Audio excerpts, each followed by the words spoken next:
Merry Christmas, everyone! Hello, welcome or welcome back to my channel. My name is Mr. Francy. Welcome to Mr. Francy Reads. Today we are continuing on with my favourites and non-favourite books of 2021. If you would like to see more of these, please do not hesitate to hit that subscribe button and also hit the bell to get all those notifications. Ding! And no, in all seriousness, it really does help my channel, and we broke the ceiling this year by getting to 300 subscribers, so thank you, thank you, thank you. I really do appreciate it. Today we're moving on to another favourite video. Today we're going to talk about my favourite series. Now, initially I did plan to discuss all the series I read in 2021, but then I kind of thought about it and went, no, it'd probably be like a 2-hour video, and who'd want to sit through that? So instead we're just going to focus on my favourite ones. Now, I am going to be doing a ranking system for this video. Usually this year with my favourites and non-favourites, I haven't been doing a ranking system, but I found an effective way to make sure that I can accurately portray my ranking order of my favourite series. So, how did I do this? In case you'd like to try it yourself. Pretty easy, actually. So what I did was I took into account every single book that I'd read in that series, how many books there were, and the star ratings I gave them. I worked out how many star ratings would be the maximum total amount I could have given for the entire series, and then I divided the actual total amount that I gave that series by the total amount it could have received, the maximum it could have received, and then times that by 100 to get a percentage. And those percentages have helped me to work out my list of my favorite series for this year. I have 7 series that I'm going to discuss with you guys. So let's get right into it, shall we? In 3, 2, 1, go! Let's reach over here and grab all of my Shadowhunter books. Coming in at number 7 is the Shadowhunters series. My star ratings. Book 1, 5 stars. Book 2, 5 stars. Book 3, 4 stars. Book 4, 3 stars. Book 5, 4 stars with Alec undercover. And book 6, 4 stars. The Shadowhunters series. I'm just going to hold up one book because standing makes it hard to hold all of them. The Shadowhunters series by Cassandra Clare. So, I went into reading book number 1 specifically because, for the weirdest reason, you guys, I had heard so many different polarizing thoughts about this book and about the series in general that my little plan, like, I have a plan here, ooh, excellent, was to pick up this book, not like it, and do a ranting review on it. And I loved this book so that I couldn't do it. I couldn't do a ranting review of how much I hated this book because I loved it too much. Now, a little bit of backstory. I have seen every single episode of the Shadowhunters TV series. I loved that series so much. I had seen every single episode before I had picked up even book 1. So, in my mind, understandably, I was picturing the actors who portray the characters on screen when I was reading the books, and I have a massive love of Matthew Daddario, who plays Alec in the series, and of course that love continued throughout reading the book series of the character Alec as well. Overall, I thought the series was pretty good. Some positives to note is that in almost every single book in this series, Cassandra Clare includes an epilogue that wraps everything up with our main characters. I really appreciate this because I felt like the books come to their own conclusions in a way that leaves the reader satisfied before moving on to the next one. And considering for me, I was basically reading one book per month, it was nice to have each book be fully rounded out before I moved on to whatever other book I was reading and then getting into the next month and picking up the next book. Generally speaking, I had one massive con overall for this series, and that was the love side of this series. And I'm sorry to say it that way, but this is not a romance series at all. This is a fantasy, and I'm sorry, I don't care that it's a YA fantasy. It's a fantasy. So the last thing I was expecting was a whole lot of love to go on. In saying that, I am a massive Malik fan, but our protagonist ends up having a relationship as well, and I found that relationship to be incredibly repetitive. If I need to read the words, I couldn't help but look into his golden, beautiful eyes one more time. Me. It was just getting ridiculous, you guys. But the main thread of the plot just kept me interested all the way through. And the Shadowhunters series came in with a total percentage of 83.33. Coming in at number 6 is the first 5 books in the Goosebumps series. So let's go through my star ratings, shall we? 5 stars, 4 stars, 3 stars, 5 stars, 4 stars. Okay, this series has a very interesting backstory for me. So last year in March of 2020, I picked up a random book in this series because I read some of these books when I was a lot younger, back in primary school for me, or if you're American, elementary school. And so last year, just for fun, because I wanted to read a horror, but I didn't want to read anything too horror-ish because I don't like horror films, so I thought middle grade would be the way to go. I randomly selected a book from this series called My Hairiest Adventure. That book incredibly let me down because I went into that book to experience a horror, and what I experienced was not a horror. I decided months and months later, starting in January of this year, to give R.L. Stine another go because I finally got over the disaster that was that book and picked up this first one. And it was so good, it was exactly what I wanted, that I made a goal to read the first 5 books in the series, and now I've done that. Overall, I think these books are good. I definitely can tell that they are middle grade horror compared to adult or even YA horror, but I think that they're do it this way so you can see all of them. But I think that they're a wonderful starting point for anyone who hasn't read horror before, or anyone who doesn't necessarily like horror, or is scared of horror or whatever, and you just want something to say, I've read a horror. Pick up a Goosebumps book for 2 reasons. 1, they're middle grade books, so the horror can only go so far, and 2, they're really short, so, you know, I think they're like less than 200 pages, every single one of them, so you can fly through them. And the Goosebumps series from me received 84%. The next series that I'm going to discuss with you is the One of Us is Lying series, coming in at number 5. So for this one, I'm going to include 3 books, even though there's really only 2 books in the series, but I'm going to include One of Us is Lying, One of Us is Next, and 2 Can Keep a Secret. This is a separate book, but they're all by the same author, so forgive me. I'm just gonna call all of them the One of Us is Lying series. And look, they even look the same, so I mean, it's fine. They're YA thrillers. They were great. Okay, so One of Us is Lying is the very first book that I read by this author whose name is Karen M. McManus. I'd never heard of her before, but what I had heard was something that just sounded too good to be true. Do you love the Pretty Little Liars TV show? If so, pick up this book. It literally even says lying in the cover. So I did, because you guys, back in the day prior to me having a booktube channel, in case you didn't know, this channel existed under a different name.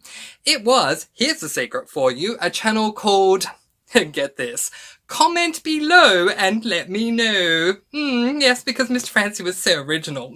Back in those days, I was discussing TV shows and movies like I am now discussing books. But the most predominant show that was discussed on this channel was Pretty Little Liars. I loved that show. I loved building a community on this channel to talk about that show. So when I found out that there was a book series that was similar to the Pretty Little Liars show, that got me really excited. And I totally get it. If you love that show, I highly recommend this series because it is a YA thriller series that revolves around high schoolers trying to solve a mystery, which is just exactly like Pretty Little Liars. If you've seen the Pretty Little Liars show, we're not trying to work out who A is, but we are trying to solve a mystery in high school, so it is similar on that front. So I gave these books 5 stars, 4 stars, 4 stars. And my fictional boyfriend will come from book number 2, which is My Noxie. Last year, in case you were wondering if you didn't watch my favourites and non-favourites, my fictional boyfriend of last year was from Mistborn Era 1, and it was Kelsier. And the One of Us is Lying series walked away with a total of 86.66%. Coming in at number 4 is a middle grade sci-fi series, the Animorphs series. Again, like with Goosebumps, I read the first 5 books in this series, and overall, I absolutely love this series. Star ratings then, 5 stars, 4 stars, 5 stars, 4 stars, 4 stars. Although, I'm still confused to this day why I gave this book 4 stars. I thought I might have even given it 4.5. I gave it 4. I don't know why. If I were to reread it, it'd probably get 5 stars. So, I have to go back and watch that wrap up to find out why it was 4 stars and not 5. But anyway, the basic premise of this series is that we're following kids who, due to a set of circumstances that I won't reveal because it is a spoiler, they are given the ability to morph into animals. And they are fighting against an enemy that is trying to destroy their world. I'm going to leave it at that. But I really, really enjoyed this book, this series, I should say. The books are incredibly short to read, just like the Goosebumps books. If you want a sci-fi series to read that won't go whoop over your head, I recommend these because they're just so easy to read, so easy to get through. The characters are incredibly investable. One interesting thing and a massive positive note for K.A. Applegate, the author of this series, is that each book follows the perspective of a different member of, shall we say, the Animorphs team, which is a group of middle grade children. So in book 1, we follow the perspective of one character, and then in book 2, we follow another character, and then in book 3, we follow another character, and then in book 4, we follow another character, and so on and so forth we go. So not only are we getting the plot of each individual story, which they all tie together, it's definitely a continuation as you go along, but we also, because we're following different characters' perspectives and different stories, get their own individual backstory and get to learn more about them individualistically, which was fantastic, especially with book number 5. I came to find out some things about the character Marco, who we follow in this one, and that's why I'm surprised I gave it 4 stars. I really have to go back and find out why, because I honestly want to just re-rate this right now to 5 stars because it was incredible. And the Animorphs series received a total of 88% from me. Now it's time to hand out some medals. Coming in at number 3, the bronze medal for my 3rd favourite series of 2021 is technically a reread for me. I actually read this series in full about 10 years ago, but I had not read it since I started booktube and learnt what it was to be a reviewer and to have a critical eye when it came to reading books and to give star ratings and all of that sort of stuff. So I decided to begin a reread of this series again. I've only read 2 books so far, but best believe I'm going to continue on in 2022. Coming in at number 3, the bronze medal goes to the Twilight series by Stephanie Meyer. So as I said, I've only read the first 2 books so far, and I gave their ratings 5 stars and 4 stars. The only reason that book 2 received 4 stars from me is because our protagonist, who remains the same in both books, unlike Animorphs, is a little bit angsty at the beginning of this book. She has her reasons, but she is, and that let me down for the first quarter. But after that, the rest was amazing. What I love about these books that I can say now, that I couldn't say 10 years ago because I didn't know the terminology, is the amazing world building that goes on in this series, especially in both of these books and comparatively in both of these books. So we follow a girl by the name of Bella Swan, who moves to a new town due to a set of circumstances, and she's a high schooler. She meets 2 of her fellow high schooler students two boys. One is named Edward, the other is named Jacob. Both of them have very interesting backstories because there is a whole lot more to both of them that meets the eye than meets the eye. And these things that there is a whole lot more of them about are completely different. In book 1, Twilight, we get such amazing world building about Edward, his backstory, and those who are like him. And in book 2, we get an amazing backstory on Jacob and those who are like him. The world building is just phenomenal. Is it any wonder that these books are going to be considered as potentially becoming classics if we just give them time? And the Twilight series received a result of 90% from me. Coming in at number 2 is a series that might surprise you. It may even be a book style choice that might surprise you for me, but the author, if you've followed me long enough, will certainly not. Coming in at number 2, the Silver Medal Award goes to The White Sand series by Brandon Sanderson. The reason that the book style might surprise you, if you know me, is that these are graphic novels, which is a fancy schmancy way of saying comic books, really. And comic books, graphic novels, they're just not usually my thing. I have these books. I purchased them at the physical copies, even though they cost a lot of money, because I want to own every single Brandon Sanderson physical copy of a book that I can. Otherwise, I wouldn't have purchased them. I listened to them on audiobook, the graphic audio edition, and had a lot of fun with them. 5 stars, 5 stars, 4 stars.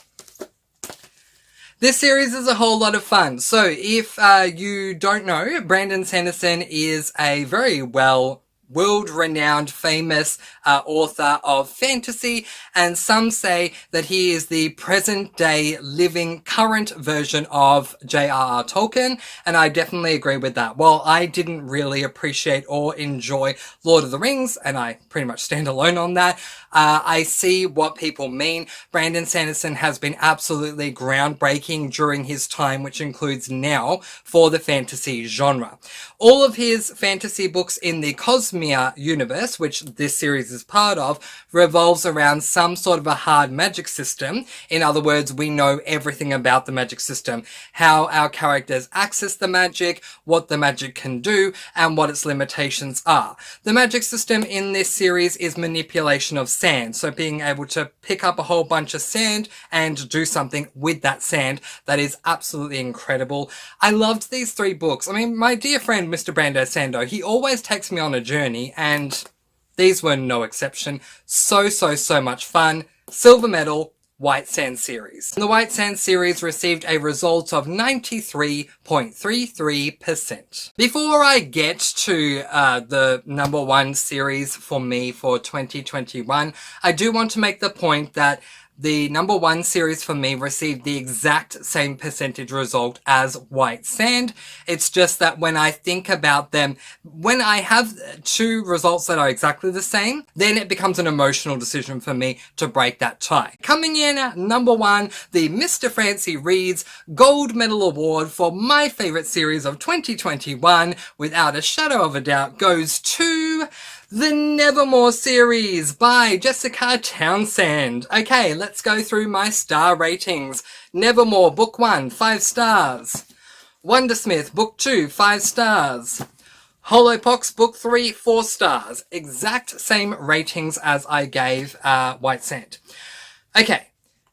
Did you ever love the Harry Potter series? Before, during, or after the J.K. Rowling controversy that we won't discuss on this channel, did you love the series for what they were, and not for who the author was, and not letting your thoughts on the Harry Potter series be clouded by the controversy that surrounds the author? If you ever did, and you were starting to think, what do I read after Harry Potter? This is where you go, my friends. Look no further. The Nevermore series by Jessica Townsend is absolutely unequivocally 100% where I'm going to direct you, because while it is not exactly the same as Harry Potter, it is written in almost exactly the same vein as Harry Potter. If that's not enough to get you on board, how about a giant cat? Does that intrigue you? A giant talking cat who is so sassy. Oh my goodness me, like sass is what the cat should be called.